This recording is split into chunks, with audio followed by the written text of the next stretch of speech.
야, 김민호! 너 어떻게 엄마한테 그럴 수가 있어? 이 가게는 엄마한테 목숨과도 같은 가게야. 평생을 다 바친 가게라고. 처음부터 엄마가 날 안 자르고 약속했던 대로 가게를 나한테 물려줬으면 이런 일도 없었을 거 아니야? 자격도 없는 사람한테 가게 물려주고 아들은 모른 척 하는데 나보고 가만히 있으란 말이야. 말은 똑바로 해야지.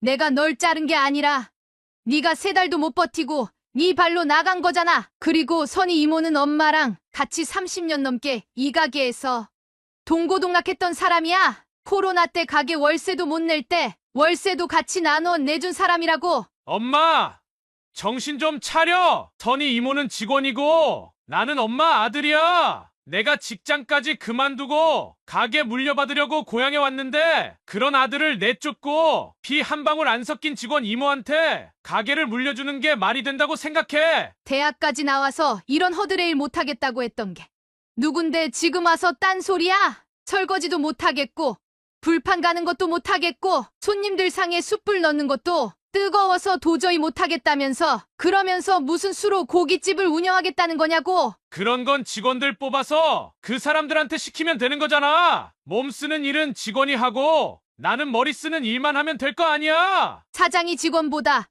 더 열심히 해야지 가게가 유지가 되는 거야. 네가 대학을 나왔든 초등학교도 안 나왔든 손님들이 그런 거 신경이나 쓸 것 같아? 이런 태도로 인생을 살아가는 너한테 어떻게 가게를 물려줄 수 있겠니? 너라면 그렇게 하겠어? 피는 물보다 진하다라는 옛말도 모르냐고. 엄마는 어떻게 된 게 다른 부모들하고 이렇게 다를 수가 있어. 썩은 피보단 차라리 물이 더 나은 법이야. 너 같은 걸 자식이라고 둔 내 죄야 내 죄. 2번 다시 엄마한테 연락하지 마. 그리고 네가 벌인 용서받지 못할 짓들. 무슨 일이 있어도 죄값받게 만들 거니까 명심하고 있어. 세상사 인과응보란다. 안녕하세요. 저는 전북에서 나고 자란 60대 후반 안미희라고 합니다. 저희 부부는 40년 가까운 세월 동안 고깃집을 운영해오고 있습니다. 젊은 시절 별다른 교육을 받지 못했던 저희가 먹고 살기 위해 선택한 게 고깃집이었죠. 아무것도 가진 것 없고 가난했었던 저희는 맨손으로 장사를 시작했습니다. 가게 차릴 돈도 없어서 처음 길에서 노점상을 시작했던 게 엊그제 같은데 눈 한 번 감았다 떴더니 어느새 40년이란 세월이 지나가 있네요. 처음 노점상을 시작할 때부터 어엿한 가게를 가지고 장사를 하는 지금까지 참 많은 우여곡절이 있었습니다. 젊은 나이의 길에서 노점상을 운영한다는 건 정말 쉬운 일이 아니었죠. 아가씨! 누가 여기서 장사하래? 여기서 장사를 할 거면 먼저 우리한테 허락부터 받아야 할 거 아니야? 네. 누구신데 저희 가게에 와서 그러세요? 여기서 장사하면서 내가 누군지 몰라? 길에서 장사하면서 우리 허락도 안 받고 장사하다니. 젊은 사람들이 배짱 하나는 좋네. 긴 말 할 거 없고 한 달에 한 번씩 찾아올 테니까 돈 준비해놔. 네. 저희 지금 이 노점도 남편 친구한테 빌린 돈으로 산 거고 지금은 정말 땡전 한 푼 없어요. 아니 장사를 하면 세금을 내야 할 거 아니야? 다음 달에 찾아왔는데 돈 준비 안 해놓으면 그땐 더 이상 말로 안 해. 당신 남편한테도 똑똑히 전해. 그럼 저희가 자리 잡을 때까지 몇 달만이라도 그냥 넘어가 주시면 안 될까요? 빌린 돈 갚기도 너무 힘든 상황이에요. 세상에 안 힘든 사람이 어딨어? 아가씨나 아가씨 남편이나 둘 다 험한 꼴 당하기 싫으면 돈 준비해 놓는 게 좋을 거야. 길에서 노점상을 운영하면서 정말 별의별 일들을 다 겪었습니다. 자릿세를 뜯으러 오는 조직폭력배들부터 고기값과 술값을 안 내고 도망가는 사람들까지 다양한 인간군상들을 만나게 되는 게 노점상이었죠. 몸도 힘들고 정신적으로 지칠 때도 많았지만 언젠가는 번듯한 가게를 차리겠다는 꿈을 꾸며 매일 부지런히 일했습니다. 정말 저희 부부의 청춘을 다 바쳐서 장사를 했습니다. 1년에 명절 당일 딱 2번 쉬고 주말도 없이 노점을 운영했습니다. 피땀 흘려 장사를 해왔다는 게 딱 맞는 표현인 것 같아요. 그렇게 노점상 생활 10년 만에 저희 부부도 드디어 작은 가게를 구할 수 있었습니다. 오래되고 낡은 건물에 깔끔하지도 않은 실내 내관이었지만 저희 부부 인생의 가장 뿌듯한 순간 중 하나였습니다. 정말 저희 자식들이 태어났을 때의 기쁨 못지 않았던 것 같아요. 그렇게 힘들게 얻은 가게였지만 조금 아쉽게도 원하던 대로 대박이 터지진 않았습니다. 그렇다고 빚을 질 정도로 장사가 안 됐던 것도 아니고요. 비록 작은 고깃집을 운영하지만 그래도 아들이랑 딸을 공부시킬 수 있었고 대학도 보낼 수 있었으니 감사한 마음을 가지고 평생을 살아왔습니다. 그렇게 30년 넘게 한자리를 지키며 묵묵히 장사를 해오고 있었는데 우리 가게에 생각지 못했던 큰 위기가 닥치게 됐습니다. 바로 코로나였죠. 불과 얼마 지나지 않은 일이라 많은 분들이 똑똑히 기억하시겠지만 난리도 그런 난리가 없었어요. 마스크를 못 구해서 마스크 가격이 천정부지로 뛰었고 가게들마다 인원 제한이 있어 자영업하는 사람들 눈에 피눈물을 흘리게 만들었던 코로나였습니다. 저희 가게도 정말 폐점 직전까지 몰렸습니다. 저희 고깃집은 아무래도 점심 손님들보다는 저녁에 술 한잔 하러 오시는 분들이 대부분이었거든요. 가족 단위 손님보다는 직장인들끼리 저녁에 술 한잔 하러 오는 가게였는데 정말 손님이 뚝 끊기더라고요. 우리 부부가 정말 힘들게 운영해온 가게인데 이대로 주저앉을 순 없다고 생각해 저희도 탈출구를 찾기 시작했습니다. 그게 바로 배달이었어요. 처음엔 중국집이나 치킨집들만 하는 게 배달이라고 생각했는데 요즘은 심지어 커피 한 잔까지 배달이 되는 시대라는 걸 알게 됐습니다. 그래서 저희도 미리 고기를 구워 포장 용기에 담아 배달을 시작했는데 그게 뜻하지 않게 대박이 났어요. 그때까지는 저희 부부랑 오래된 직원 동생 이렇게 3명이서 가게를 운영해 왔습니다. 근데 저희도 어느새 60 중반이고 직원 동생도 내일 모레면 60이 되는데 손님들이 밀려오니 정말 너무 힘이 들더라고요. 게다가 저희 남편은 허리 디스크가 생겨서 사실상 가게 일에 손을 뗀 지 좀 됐었거든요. 하루 종일 앉지도 못하고 일어서서 뛰어다니니 밤에 잠을 자려고 하면 발이 아파 도저히 잠에도 들지 못할 지경이었습니다. 어쩔 수 없이 직원을 1명 더 구해야겠다 싶었죠. 저희 부부에겐 자식이 2명 있습니다. 첫째 아들은 서울에서 회사 생활을 하고 있었고, 둘째 딸은 서울에서 여행사를 다니다 코로나 때 직장을 잃고 집에서 쉬면서 자격증 공부를 하고 있었죠. 때마침 딸이 집에 내려와 있으니 딸에게 용돈을 좀 줄 테니 가게 일을 잠시 도와달라고 부탁을 했습니다. 우리 딸 요즘 공부는 잘 돼? 코로나도 언젠가는 끝이 날 거니까 너무 우울해하지 말고 항상 힘냈으면 좋겠어. 응. 엄마, 직장도 잃고 집에서 다른 자격증 공부하려고 하니까 공부도 손에 안 잡히고 집중도 안 되고 요즘 너무 힘드네. 내가 일을 못해서 잘린 것도 아니고 코로나 때문에 이렇게 되니까 너무 힘이 빠져. 그래도 힘든 시간들을 견뎌내다 보면 언젠간 반드시 좋은 일도 생길 거야. 엄마 아빠도 길에서 노점 상하다 작은 가게지만 고깃집 운영하면서 살고 있잖아. 요즘 공부가 잘 안 되면 기분 전환할 겸 가게 일 좀 도와주러 올래? 하루 종일 집에만 있는 것보다 그래도 밖에 나가서 좀 움직이면 우울한 기분도 조금 괜찮아질 것 같은데 엄마가 용돈도 챙겨줄게. 그럼 며칠만이라도 엄마 도와주러 가게에 좀 나가볼까? 나도 너무 집에만 있으니까 사람이 더 지치는 것 같아서 저녁에 알바라도 몇 시간 할까 고민 중이었거든. 알바할 거면 다른 가게에서 하지 말고 엄마 가게에서 하면 되지. 엄마가 잘 챙겨줄게. 그리고 같이 일하는 이모도 널 얼마나 좋아하는데 아마 친딸처럼 잘 대해줄 거야. 그럼 알겠어, 엄마. 내일 몇 시까지 가면 돼? 손님들이 보통 점심시간대랑 저녁시간대에 몰리니까 오전 11시쯤까지 오면 돼. 눈코 뜰 새 없이 바빠져서 너무 힘이 들었는데 그래도 딸이 도와주러 오니 한결 수월하더군요. 사람 한 명 있고 없고 차이가 정말 크더라고요.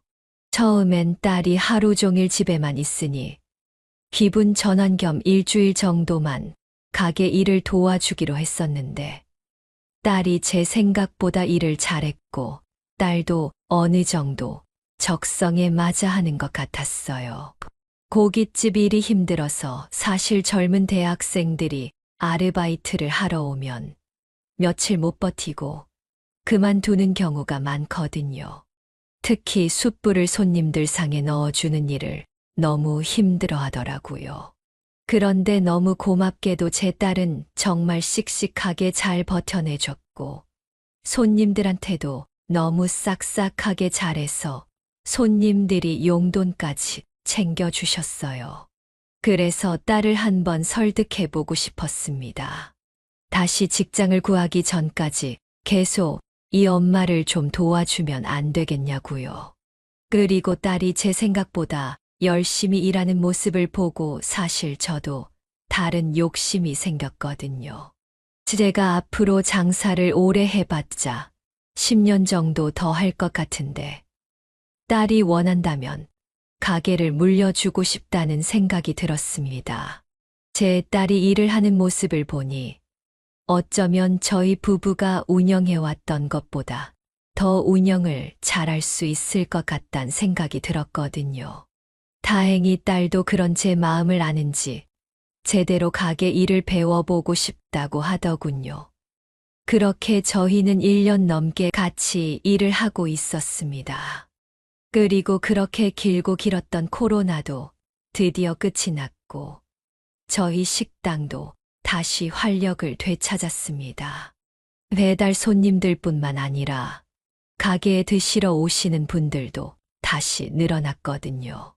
그리고 그때쯤 우리 가게가 또 하나의 큰 전환점을 맞게 되었습니다. 원래 저희 가게는 저와 비슷한 연배의 나이 드신 분들이 주로 찾는 가게였거든요.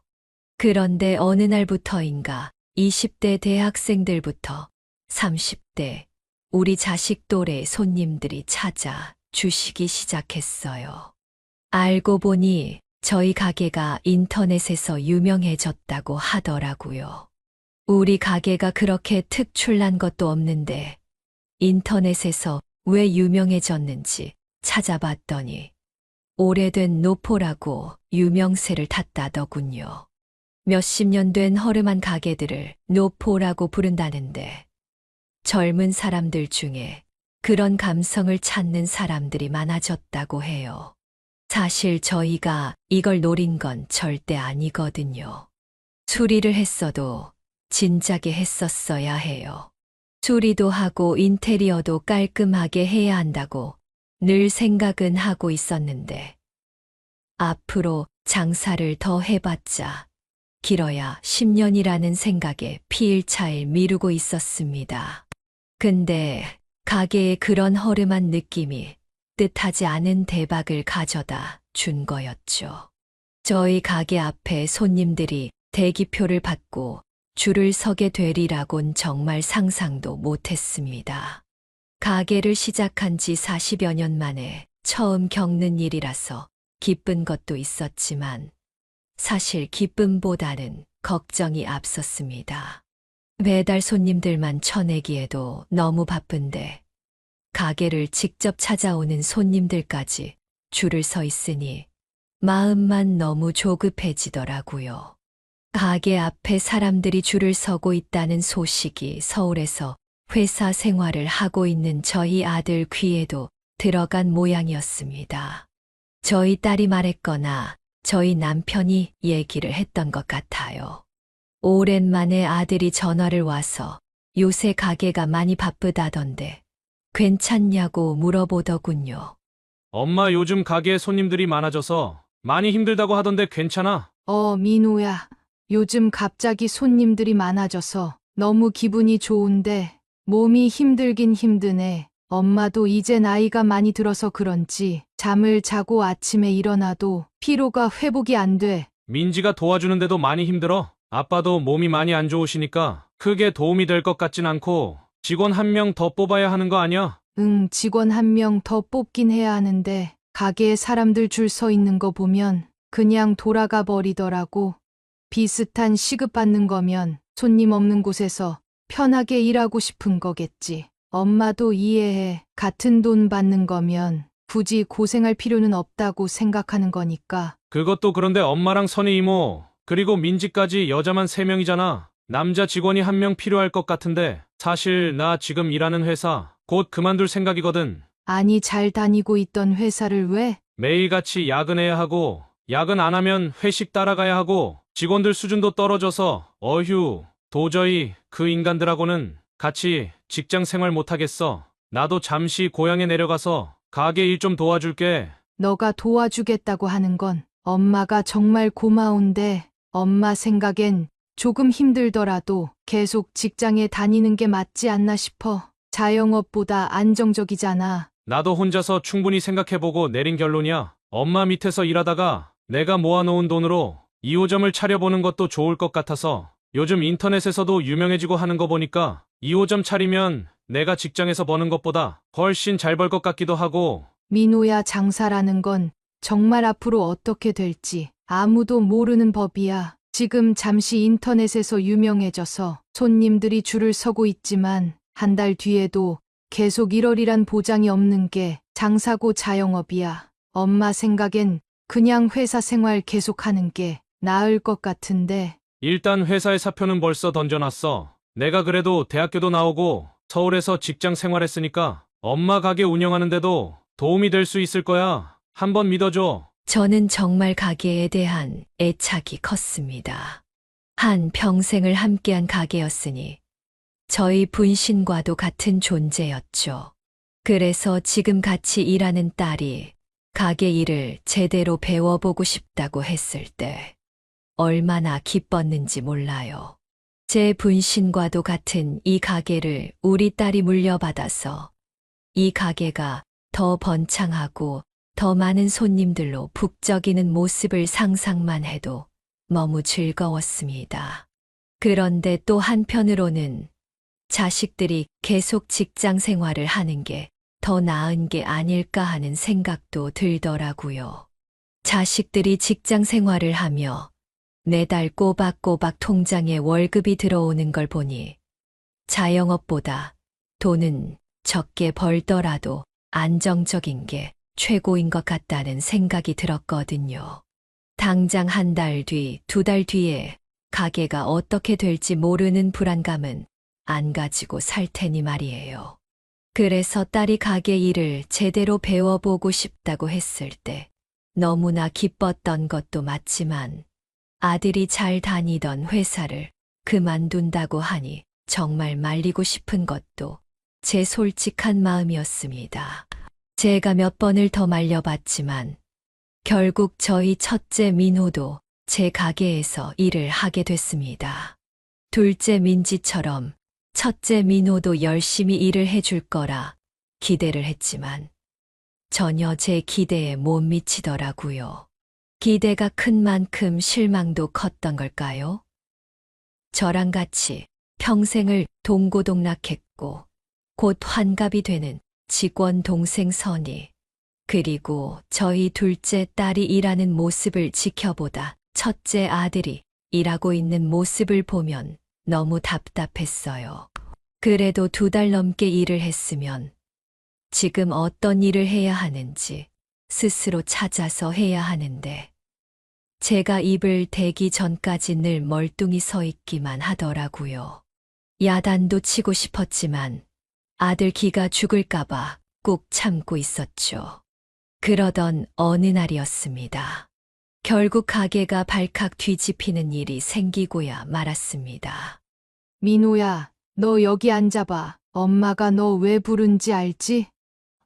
응, 엄마가 먼저 나한테 무슨 일인지 얘기를 해야지. 나한테 왜 불렀냐고 하면 내가 어떻게 알아? 너 선희 이모한테 잘못한 거 있어 없어? 엄마가 다 알고 부른 거니까 왜 그랬는지 사실대로 얘기해. 선희 이모가 그걸 또 엄마한테 고자질한 거야? 너 선희 이모한테 뭐라고 얘기했어? 선희 이모가 불판 좀 갈아라고 시켰더니 너한테 명령하지 말라고 했다면서? 내가 못할 말했어. 엄마가 사장이고 난 엄마 아들이잖아. 선희 이모가 나보다 이 가게에서 오래 일했어도 나한테 그렇게 명령을 하면 안 되지. 결국 이 가게 물려받을 사람은 나인데 나중에 내가 사장이 됐어도 나한테 그렇게 명령을 할 거야. 이참에 누가 더 윗사람인지 확실하게 해둬야지. 뭐라고?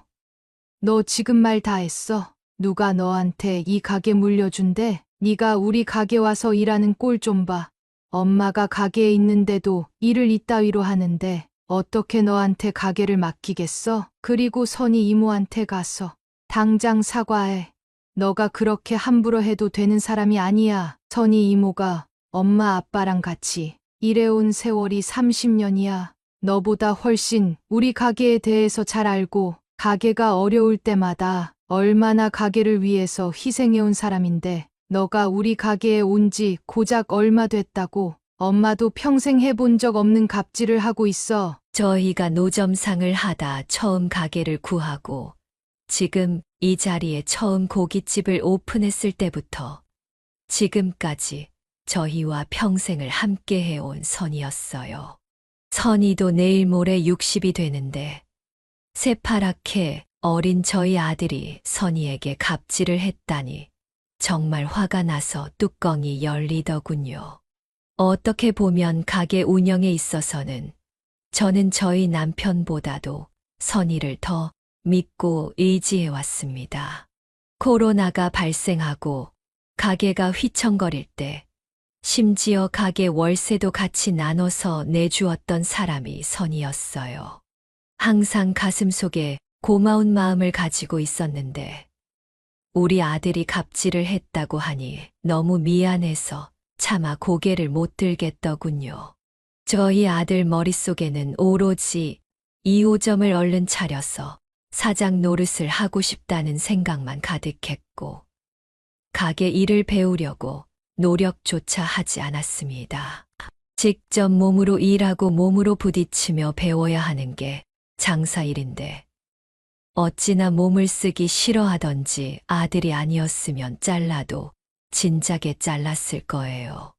매일같이 일하기 싫어 죽겠다는 표정을 짓고 있던 아들이 어느 날 저한테 따지듯이 물어보더군요. 엄마!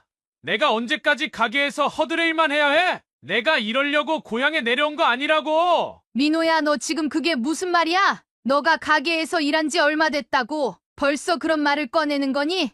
그리고 허드레일이라니? 음식들 서빙하고 불판 바꾸고 숯불 넣고 설거지하는 일들이 허드레일이라는 거야? 그럼 그게 허드레일이지 다른 게 허드레일이야? 이럴 거면 다른 가게에서 아르바이트 하는 거랑 다르게 뭐냐고! 네 말대로 2호점을 차렸어. 가게를 운영하게 되면 평생 동안 해야 하는 일들이 이런 일들이야. 넌 앉아서 놀고 직원들 뽑아놓고 직원들한테만 시킬 생각이야? 사장이 직접 안 움직이면 절대 가게는 제대로 운영될 수 없다는 거 몰라? 아니, 나는 대학교도 나오고 서울에 있는 회사에서도 일하다 내려온 사람이잖아. 나처럼 똑똑한 사람이 이렇게 몸쓰는 일을 해야 돼? 나는 가게를 운영하고 싶어 내려온 거지. 직접 몸쓰는 일을 하러 내려온 게 아니라고. 대학 나온 거랑 네가 몸 쓰는 거랑 무슨 상관이야? 자영업 하는데 너가 대학 나오고 안 나오고 이런 건 손님들이 아무런 관심도 없어. 대학 나왔다는 그런 얄팍한 자존심 못 버릴 거면 더 이상 너 데리고 일할 순 없으니까 짐 싸서 다시 서울로 올라가던지 가게에서 밑바닥부터 배우던지 네가 선택해. 첫째 아들은 결국 어떻게 자식한테 이럴 수 있냐고 화를 내며 더 이상 저희 가게에 나오지 않았습니다. 그런 태도로 인생을 산다면 어떤 일이든 성공할 수 없을 거라고 잔소리를 하자 듣기도 싫다는 표정을 지으며 곧장 짐을 싸고 서울로 올라가 버리더군요. 사실 아들이 가게에 안 나온다고 해서 크게 달라질 건 없었어요. 어차피 가게에 나와도 일도 안 하고 멍하게 시간만 보내던 아들이었거든요. 그리고 아들이 서울로 올라가고 몇 달 뒤 여전히 매일같이 줄을 서고 있는 손님들을 보고 저는 큰 결정을 내리게 됐습니다. 바로 2호점을 차리게 된 거죠. 원래 1호점을 조금 확장하려고 했는데 부동산에 가보니 마땅한 물건이 없더라고요. 그래서 비슷한 규모로 5분 정도 거리에 2호점을 차리게 됐습니다. 1호점은 저와 딸이 운영하고 2호점은 직원 동생 선이한테 맡기게 됐어요. 코로나 때 가게 월세까지 같이 내주고 평생을 함께 해온 선이한테 작은 보답을 하고 싶기도 했습니다. 사실 선이도 60이 다 되어가는 나이에 힘들만도 한데 이젠 월급을 받는 게 아니라 2호점 수익을 저와 나눠 가지게 되니 더 열심히 일을 해주더군요. 2호점에 추가로 직원을 뽑는 것도 모두 직원 동생 선이가 알아서 하고 저는 가게를 차리는데 제 돈이 들어갔으니 수익의 일부분만 가져오게 됐습니다. 정말 감사하게도 2호점을 차리고도 한동안은 계속 장사가 잘 됐습니다. 혹시 손님이 줄어드는 게 아닌가 너무 걱정했는데 천만다행이라 생각하며 하루하루를 감사하게 보내고 있었습니다. 그런데 갑자기 어느 순간 2호점의 손님이 뚝 줄어들더군요. 그래서 혹시 직원 동생 선이가 2호점을 오픈하며 요리법을 바꿨나 싶어 직접 가서 먹어봐도 전혀 변한 것도 없었습니다. 처음부터 손님이 없던 것도 아니고 있던 손님들이 어느 날부터 갑자기 끊기니 너무 당황스럽더라고요. 아무런 이유 없이 귀신같이 손님이 끊기니 하루하루 속만 타들어갔습니다. 그러던 어느 날이었습니다. 저희 딸이 저한테 보여줄 게 있다며 휴대폰을 가지고 오더군요. 그러고는 2호점에 달린 리뷰들을 보여주는데 아니 어떻게 된 일인지 온통 1점짜리 리뷰들이 가득했습니다. 엄마 이거 봐. 선이 이모가 차린 2호점에 갑자기 저번 달부터 1점짜리 악성 리뷰들이 계속 달리고 있어. 아니 왜 그런 거야? 선이가 절대 그렇게 가게를 운영할 사람이 아닌데 뭐가 문제길래 그러는 거야? 아니 2호점 사장이 싸가지가 없다. 음식에 벌레가 나왔다. 절대 가지 마라. 이런 리뷰들이 하루에도 몇 개씩 달리는데 나도 이해가 안 가서 리뷰들을 자세히 봤거든? 이거 리뷰 쓴 사람 아이디가 다 비슷한 거야. 이거 분명히 누가 일부러 이러는 거야. 제 눈으로 직접 확인을 해보니 진짜 1점짜리 리뷰를 쓴 사람들 닉네임이 다 비슷비슷하더라고요. 분명히 누군가 수작을 부리는 거라고 확신을 했습니다. 그런데 저희 가게 근처에 새로 생긴 가게가 있는 것도 아니고 무엇보다 2호점 주위에 다른 고깃집이 없습니다. 기존에 장사 잘하고 있던 고깃집이 있었다면 저희도 부담스러워 근처에 차리지 못했을 거예요. 일단 선이한테도 이 사실을 얘기해줘야 할 것 같아서 곧장 2호점으로 달려갔어요. 그리고 도대체 누가 이런 악성 리뷰들을 쓰는 건지 찾아내고 싶어서 하루 종일 2호점에 앉아 있었습니다. 하지만 가게에 하루 종일 앉아 있는다고 해도 그런 리뷰들을 쓴 사람이 누군지 찾아낼 방법이 있을 리가 없었죠. 너무 속이 상하고 억울해서 눈물이 터지려고 하는데 오랜만에 아들한테 전화가 왔습니다. 저와 다투고 서울에 다시 올라간 이후로 처음 오는 아들 전화였습니다. 엄마, 민지한테 소식 들었는데 결국 이렇게 될 줄 알았어요. 제가 가게에 없으니까 제대로 운영도 안 되잖아요. 민호야, 너가 있든 없든 엄마가 알아서 잘할 테니까 너부터 앞으로 어떻게 살아갈지 고민했으면 좋겠어. 너 일하는 모습 보니까 엄마는 너가 너무 걱정이 된다. 아니, 그때 제가 뭐라고 했어요? 제가 민지랑 선희 이모보다 머리는 훨씬 똑똑하다니까요. 이제는 그냥 무식하게 가게 운영하는 게 아니라 저처럼 대학도 나온 사람이 머리를 쓰면서 똑똑하게 운영해야 한다고요. 그리고 저한테는 절대 2호점 못 내주겠다고 하셨으면서 왜 선희 이모한테는 2호점을 내주신 거예요? 제가 남보다 못하다는 거예요? 쓸데없는 소리 하지 마. 난 대학도 안 나오고 고등학교도 다 못 마쳤어도 우리 가족이 밥 굶는 일 없이 잘만 운영해 왔어. 장사하는데 쓸데없이 자꾸 대학 얘기가 왜 나오는 거니? 전화해서 엄마를 위로는 못 해줄 망정 쓸데없는 소리나 하고 있어. 그만 끊는다. 너랑 더 할 말 없어. 엄마한테 위로는 못 해주고 본인을 자른 채 탓을 하고 있는 아들을 보니 울적했던 기분이 더 울적해졌습니다. 저도 그렇고 선희도 그렇고 둘 다 멍하니 가게에 앉아 있는데 그때 배달 주문이 한 건 들어왔습니다. 그런데 선희가 갑자기 이 사람이다 하고 소리를 지르더군요. 사실 배달 주문이 들어와도 점주 입장에서는 손님들 아이디나 닉네임을 확인하지 못하기 때문에 누가 시켰는지 알 방법이 전혀 없거든요. 근데 다른 사람들이 잘 시키지 않는 메뉴에 추가 메뉴 구성까지 한두 달 전부터 항상 똑같이 시키는 사람이 있는데 이 사람이 범인인 것 같다는 직감이 든다고 하더군요. 그리고 항상 가게 인근에 있는 모텔을 돌아다니며 주문을 시킨다고 그러더군요. 저는 도대체 무슨 이유에서 우리 가게에 이렇게 몹쓸 짓을 하고 있는 건지 너무 궁금해서 배달해 주는 아저씨를 따로 부르지 않고 직원 동생 차를 타고 직접 배달을 가보기로 했습니다. 사실 그 사람한테 왜 자꾸 별점 1점짜리 리뷰들을 악의적으로 다느냐, 항의를 한다고 해서 달라지는 건 없다는 걸 잘 알고 있었습니다. 그런 진상 손님들에게는 아무리 좋게 말을 해도 절대 통하지 않는다는 걸 지난 40여 년 장사를 하면서 깨달았거든요. 그래도 도대체 어떻게 생겨먹은 사람이길래 이런 짓을 하고 있는 건지 너무 궁금했습니다.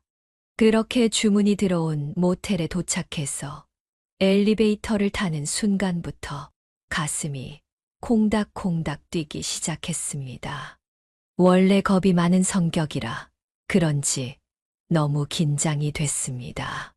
안녕하세요. 배달 왔습니다. 배달 시킨 지가 언젠데 왜 이렇게 늦게 오는 거예요? 아니, 잠시만. 너 설마 혹시 목소리를 듣자마자 정말 큰일 났구나 싶었습니다. 말 그대로 머릿속이 하얘지고 몸이 부르르 떨리기 시작했습니다. 아니 민호야! 서울에 있어야 할 네가 여기서 왜 엄마 가게 음식을 시켜 먹고 있는 거야? 아니, 그게 오늘 회사에서 여기로 출장 가라고 해서 고향에 온 김에 한번 시켜 먹어봤어. 엄마한테 너 다시 취직했다는 말도 없었잖아. 너 아직 일 쉬고 있는 거 아니었어? 그게 사실 저번 주에 다시 다른 회사에 취직했거든. 그럼 오늘 말고 2달 전부터 지금까지 시켰던 주문들은 뭐야? 2달 전부터 일주일에 몇 번씩 주문시켰었잖아. 엄마가 모를 줄 알아? 이렇게 주문시키는 사람이 너밖에 없는데 어떻게 된 일이냐고. 그리고 엄마 가게 음식 먹고 싶으면 그냥 엄마 가게에 오면 되는 걸. 왜 네가 따로 주문을 한 거냐고. 엄마한테 자꾸 거짓말하지 마. 도대체 왜 별점 1점짜리 리뷰들을 남기면서 음식 맛이 변했니? 음식에서 벌레가 나왔니? 말도 안 되는 거짓말들을 한 거냐고. 다른 사람도 아니고 아들이라는 녀석이. 엄마가 다른 사람이랑 헷갈린 거겠지? 나 엄마랑 더 할 말 없으니까 자꾸 이것저것 따지면서 물어보지 마. 아니, 엄마, 솔직한 말로 내가 내 돈으로 음식 주문시키고 내가 내 마음대로 리뷰 적겠다는데 엄마가 무슨 상관이야? 나도 내 돈 주고 시킨 거야. 엄마한테 공짜로 얻어먹은 거 아니라고. 그러니까 내가 리뷰에 무슨 소리를 적든 다 내 마음이니까 이래라 저래라 하지 마. 너 진짜 엄마랑 선 이모 망하게 하려고 작정했어? 우리가 너한테 무슨 죽을 죄를 지었길래 아들이라는 녀석이 자기 엄마를 이렇게 괴롭히는 거야? 이런 천하의 몹쓸 짓을 하고 있는 게 내 아들이라곤 정말 상상도 못했어. 내가 이때까지 진짜 널 어떻게 키웠는데? 그동안 2호점에 의도적으로 악성 리뷰들을 달고 손님을 뚝 끊기게 만들었던 바로 그 인간이 우리 아들이었다는 사실에 정말 가슴이 무너질 것만 같았습니다. 화가 난다기보다 오히려 너무 서럽고 속이 상했습니다. 노점상을 할 때부터 지금까지 고생했던 기억들도 스쳐 지나가고 정말 나 자신을 희생해가며 자식들한테만큼은 잘해주려고 평생 노력해왔는데 어떻게 그런 엄마 등 뒤에 칼을 꽂을 수가 있는지 하늘이 원망스러울 정도로 서럽고 슬펐습니다. 애초에 엄마가 가게에서 날 자르지 않고 내 생각대로 2호점을 나한테 줬으면 이런 일도 없었을 거잖아. 왜 아무런 자격도 없는 선희 이모한테 2호점을 줘서 사람을 못된 사람으로 만드냐고. 선이가 자격이 없긴 왜 없어? 누구보다 2호점 차릴 자격이 있는 사람이 선이야. 네가 선이보다 우리 가게에 대해서 잘 알아? 엄마 가게 도와주러 온다더니 3달도 못 버티고 도망간 게 너 아니었어? 그러면서 무슨 2호점을 물려받겠다는 거야? 엄마, 정신 좀 차려. 선희 이모는 직원이고 나는 엄마 아들이야. 그러는 엄마는 아들이 직장까지 그만두고 2호점 좀 차려보겠다고 고향에 내려왔는데 그런 아들을 쫓아내고 선희 이모한테 2호점을 주는 게 말이 된다고 생각해? 민호야, 너야말로 제발 정신 좀 차려. 선희 이모는 엄마랑 30년 가까이 같이 일을 해온 사람이고 정말 너 못지않게 엄마한테는 가족 같은 사람이야. 그리고 내가 쫓아낸 게 아니라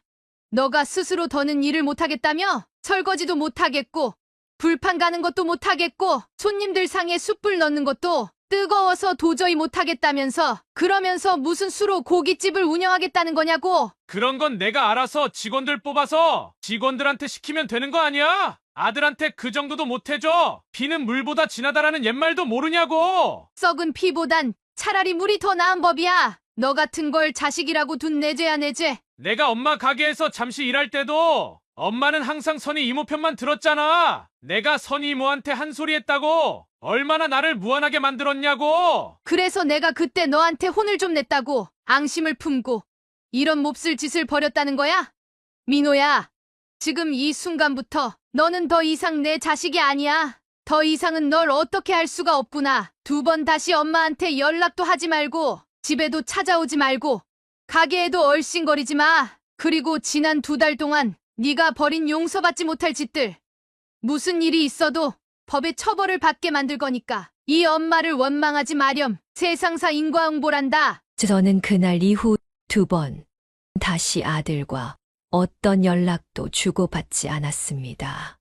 그리고 곧바로 명예훼손으로 아들을 고소했습니다. 처음에 아들은 제가 겁만 조금 주고 얼마 안 지나 고소를 취하해 줄 거라고 생각했나 봅니다. 그런데 제가 아무런 연락도 없고 경찰에서 조사를 받으러 오라는 연락이 오자 그때서야 깜짝 놀라 저희 딸에게 자신을 좀 도와달라며 전화를 걸어왔습니다. 민지야, 내가 아무리 전화를 해도 엄마가 전화를 안 받아서 그런데 제발 엄마한테 대신 말 좀 전해주면 안 될까? 오빠가 무슨 낯짝으로 엄마한테 할 말이 있다고 나한테까지 전화를 거는 거야? 부모님이랑 선희 이모가 40년 넘게 평생을 고생하며 만들어 놓은 가게를 작정하고 망하게 만들려고 했으면서 무슨 염치로 전화를 건 거냐고. 아들인 나보다 선희 이모를 더 챙기는 것 같길래 너무 질투가 나서 내가 잠시 정신이 나갔었나 봐. 제발 엄마한테 오빠가 합의를 좀 보고 싶어 한다고 꼭 좀 전해줘. 합의? 엄마한테 오빠가 합의를 보고 싶어 한다고 전해달라고? 진짜 아직도 정신을 못 차렸네. 엄마가 오빠한테 합의금을 받으려고 오빠를 고소했다고 생각하는 거야? 그 돈 없어도 엄마가 앞으로 먹고 사는데 아무런 지장 없어. 제발 철 좀 들어. 맨날 자기 입으로 좋은 대학 나왔다고 자랑하면서 어떻게 이렇게 세상 사는 머리가 안 돌아갈 수가 있어. 민지야, 내 말은 그게 아니고, 근데 너도 용돈 필요하지 않아? 엄마하고 오빠하고 합의보게 도와주면 오빠가 너한테 진짜 용돈 두둑히 챙겨줄게. 너도 오빠가 전과자가 되는 걸 바라는 거 아니잖아.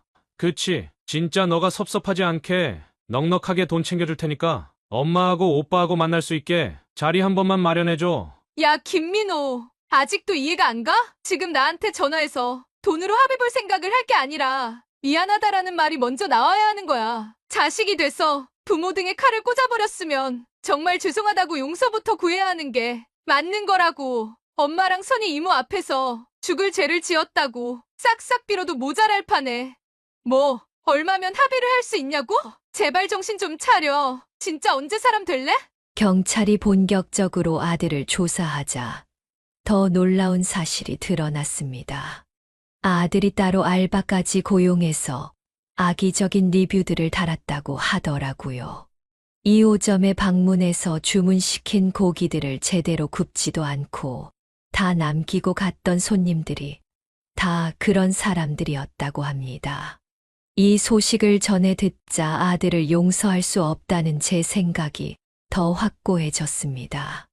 이참에 아들의 저런 못된 버릇과 마음씨를 고쳐놓지 않으면 분명 앞으로 주위의 많은 사람들을 힘들게 만들 거라는 생각이 들더라고요. 혹시 이 사연을 듣고 계신 분들 중에서도 제가 부모인데 아들한테 너무 매정하다 생각하시는 분들이 있을 수 있다고 생각합니다. 하지만 제가 아들한테 당한 배신감은 정말 말로 다 표현할 수가 없습니다. 아들 말대로 아들이 내 자식이니 평생을 함께 해온 직원 동생에게 갑질하는 것도 눈 감아주고 능력이 되든 안 되든 2호점을 차려주고 그렇게 무조건 아들이라고 감싸도는 건 정말 부모로서 잘못된 행동이라고 생각하거든요. 많은 분들이 제 결정이 맞다고 공감해 주리라 생각합니다. 제가 아들한테 받은 큰 상처들을 잘 극복하고 다시 세상을 살아갈 용기를 얻을 수 있도록 댓글로 위로의 한마디를 적어주시면 저에게 정말 큰 힘이 될 것 같습니다. 그리고 어디 가서 말 못할 제 사연을 여러분들께 들려드리는 인생 이야기 운영자분한테도 감사의 말씀을 전합니다. 어떻게 고마움을 표현할 방법이 없는데 다들 구독과 좋아요 한 번씩만 부탁드리겠습니다. 댓글 남기신 것을 보니 가장 큰 힘이 된다고 하시더라고요. 이 사연을 듣고 계신 여러분 가정에 건강과 행복이 가득하길 기원하며 저는 이만 물러가겠습니다. 감사합니다.